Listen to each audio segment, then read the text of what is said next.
Stamping my nesting pinch pots using my texture stamps.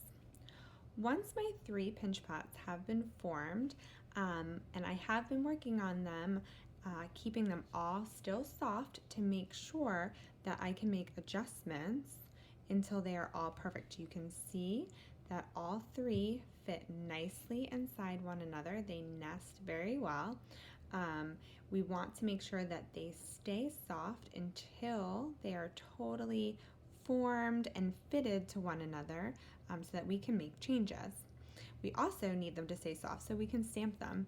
One thing you might want to do before stamping is really take some extra time with a barely damp sponge to smooth out the rims and the walls. You also might even use your rib tool to carefully smooth out edges around your pinch pots. So I might smooth these edges with my rib to make sure they are as even as I can get them and ensure that there aren't any kind of divots or lumps or bumps.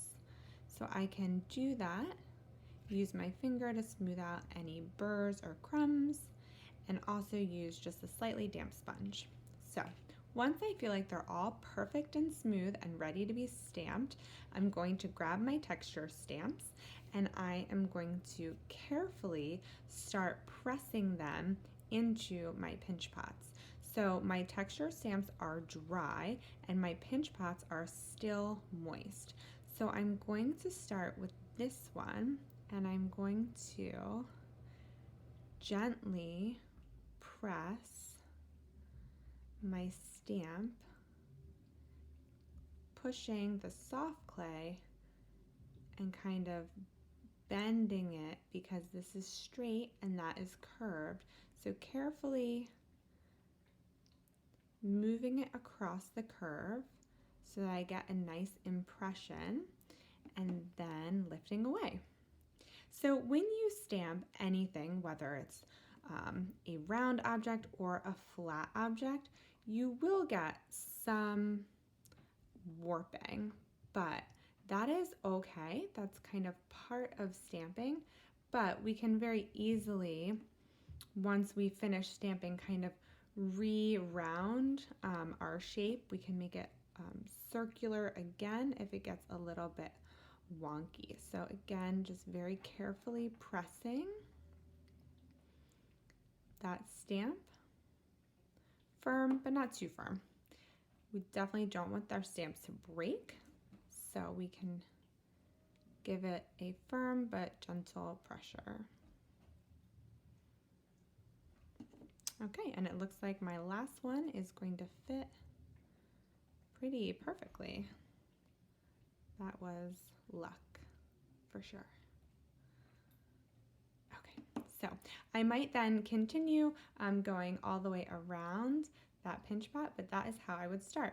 Now, for some of your stamps, you also might only utilize part of it. So for this arch stamp, what I might do on my middle pot is let it kind of run off the edge or bleed off the edge. So I might kind of use part of it to include part of the stamp and not all of the stamps. So here you can see it there. I might use part of it down here, and picking and choosing what I include. So I might leave some negative space between the stamps. I kind of like the way it kind of goes from the top to the bottom. I might go back to the top again over on this side. Again, I'll do the same with my fan design on my large pinch pot. Maybe I actually go upside down with this one. I carefully press, making that impression really visible. The last thing that you'll want to do after all of your pinch pots are stamped with your texture stamps is to go ahead and stamp them with your signature stamp. So here's my signature, and I'm going to go ahead and carefully supporting the bottom. You don't want to just leave it here and smush it down. You want to make sure that you're supporting the other side no matter what you're stamping. And just carefully press that in and get my signature. So I would do that on all of my pinch pots. So that way they have my little logo on each and every one.